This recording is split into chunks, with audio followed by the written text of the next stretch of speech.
Hey, welcome back to another one. Bluegrass Trapper here, out here on the trap line again.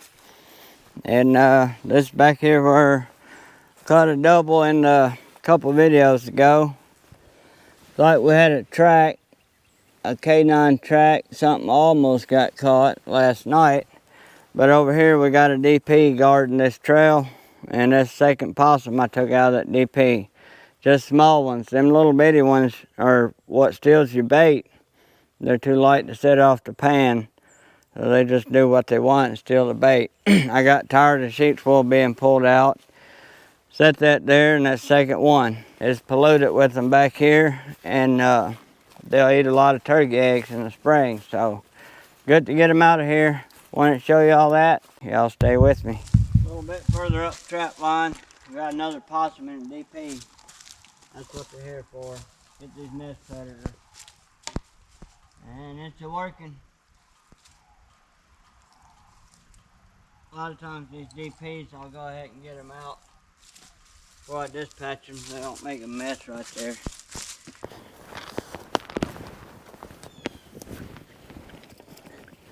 Well, skull found out here. I just laid it up here for eye appeal.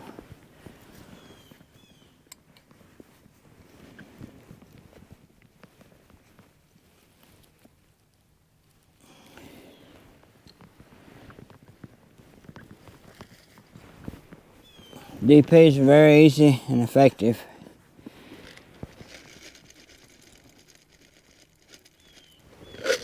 Off to the next one. Well guys, still out here checking traps. I'm down here on this part of the hunting lease that's got the cattle on it. And I got a coyote right here at a T-bone set. Yeah, buddy. No more tight chains though. Somebody is checking my traps for me or something. We better blew a hole in the size of that dude's head, big enough to stick my fist in it. Could be from the government, which is right over there is wildlife management area on the other side of that fence. Now I don't know where the shot come from, but somebody has took care of that dude. Could be the farmer, I guess. I don't know who it was. I do not know. But I had a T-bone set right here, and we got a coyote already dispatched. Bloody ass mess around here, so I'm gonna get him out of the trap anyway and remake that set. I got another dirt hole set right up here above it. I knew it's just a matter of time they'd run these bottoms here, and they did. Looks like we almost had him at this dirt hole set, or maybe another one. But there was a coyote that literally just missed the pan in this one. So who knows? Maybe we'll go back through yonder and find another one. Y'all stay with me. I'm gonna get this one took care of. Well, not took care of. I'm gonna get him out of the trap and see if I can get rid of some of that Kool-Aid and remake that set. Y'all stay with me. Alright y'all, I remade that just like it was. Not blended in quite as good as it was, and these brown spots are Kool-Aid covered up, but put some bait and lure, my bait and lure in that bone. That's what I had in there. And we'll see what happens. Maybe the next one won't be dead when I get here. Y'all stay with me. Alright y'all, next day I'm out here on the trap line. We got this old coon here in the dog proof. Up here in the intersection, we got a T-bone set right behind him. We got a conibear in there, and over there a bobcat set. Showed this intersection in a couple videos. I'm gonna get him took care of. The big old boar. Tell he's real old by his ears. Took care of, reset this DP. These DPs are very effective to get these nest predators out of here.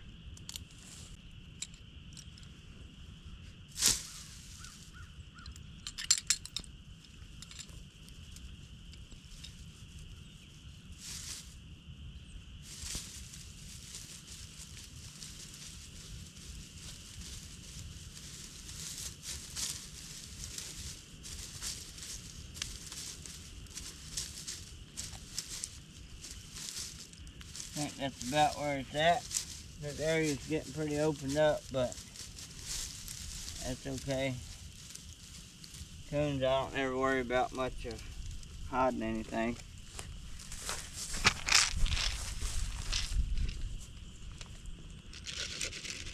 I just got some corn and cat food mix here.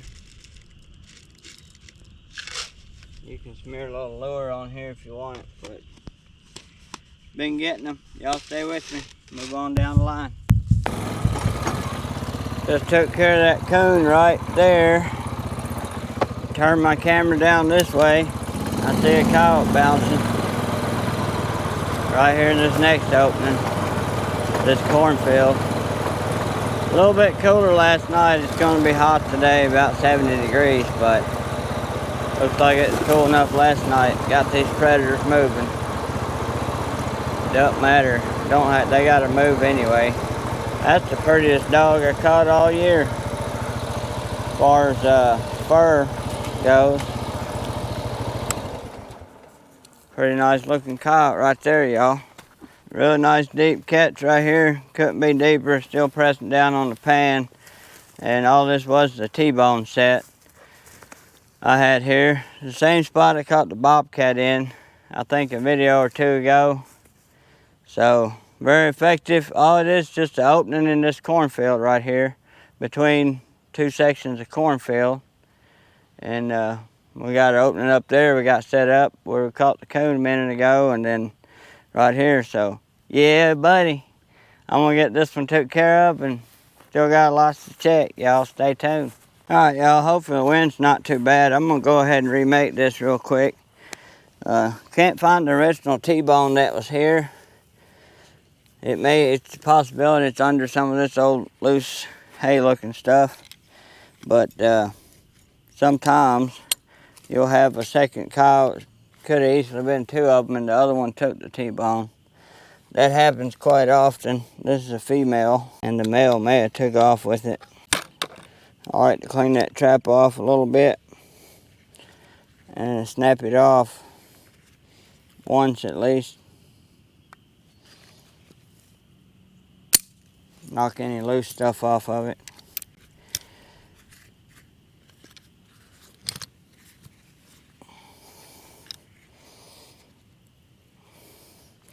Got another T-bone out of my box there. Just gonna remake it with the same thing.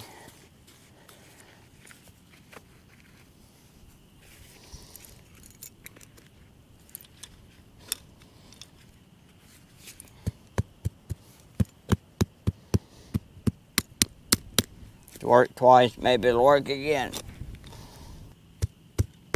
I like to pinch that trap in there real good and tight.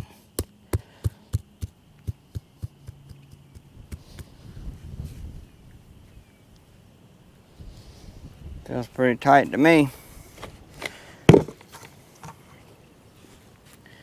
Put some peat moss. You notice I'm not using pan covers. That's because I'm using peat moss. Stuff is spongy enough. Using peat moss, you don't need pan covers. That pan will give enough to go off. It does take a little bit longer with peat moss because you have to pack it in there, because it is spongy. What happens if you don't pack it in there, you'll have, when it rains and stuff, you'll get a hollow spot in there. Next thing you know, there's metal showing, which doesn't work for coyotes at all. A little bit of metal showing, you're done.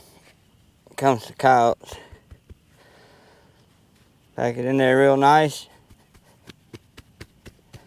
And then I always take dirt from the field. I already dug it up. Sift over top. Try to find my pan, pack around it again. Moved it over. And then because this is a T-bone set, if this is a dirt hole, that would be fine just like this.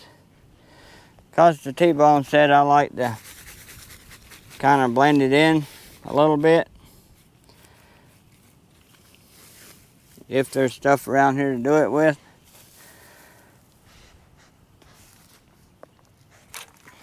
Sometimes you can put a handful of this in your sifter.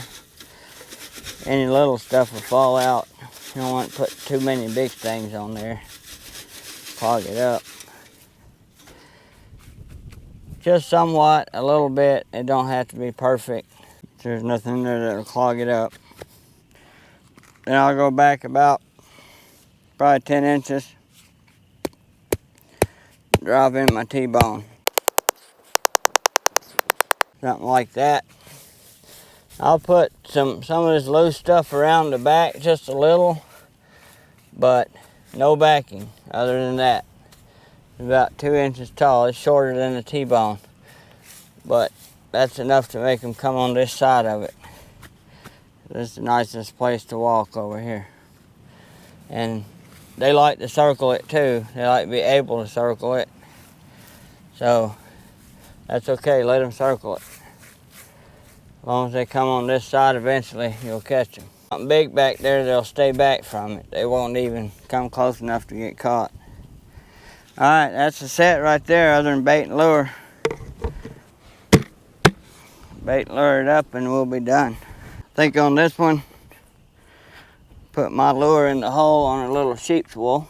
T-bones don't hold a ton of bait, but it doesn't take a lot.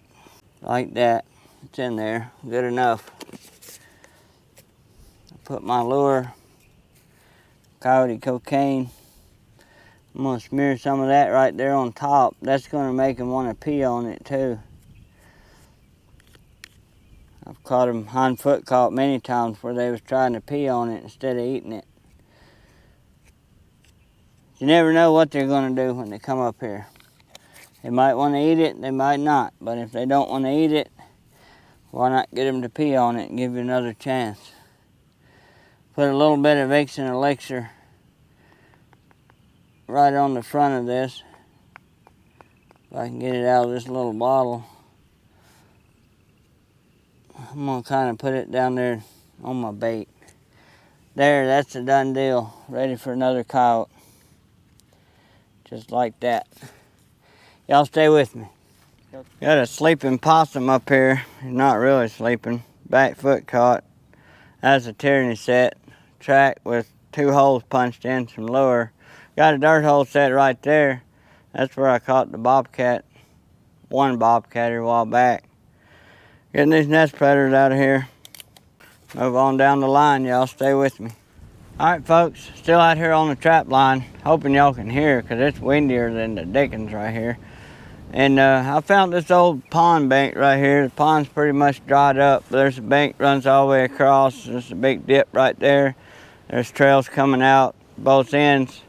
And I'm gonna put probably a dirt hole set on one side of this bank and a T-bone set on the other end of this bank. And see what happens. So I think that's about the end of this video. Just want to show y'all what I'm doing. Pretty much done setting traps on this place for now, but I just couldn't pass up this spot. Coyote, the coon, possum was it for today. It seems like it's kind of slow, but it's really not that bad. I'm picking up average. I'm averaging a coyote or a bobcat, one of the two, every day pretty much. Maybe more than that, because today is February 8th, and I'm at 10 coyotes, 3 bobcats. I think our first check was right at the end of January, so 8-10 checks maybe. I'm not sure, maybe a couple more than that. So if I can average a coyote or a bobcat each day, I'll be pretty happy with that. It'll add up. And between my full-time job and this, I had a few days off to get it set up, but now I'm working 12-15 hours a day to keep this running. And I'm gonna do that the whole month of February, or until I fall over one of the two. It's not too bad. I'll rest after trapping season. Having fun out here. I'm having fun. I'm getting rid of a bunch of nest raiders for sure, and plus the bobcats and coyotes. Getting the predators balanced out, hopefully, where there won't be so many. I do appreciate each and every one of y'all coming to the channel, Bluegrass Trapper. I'll catch y'all down the line.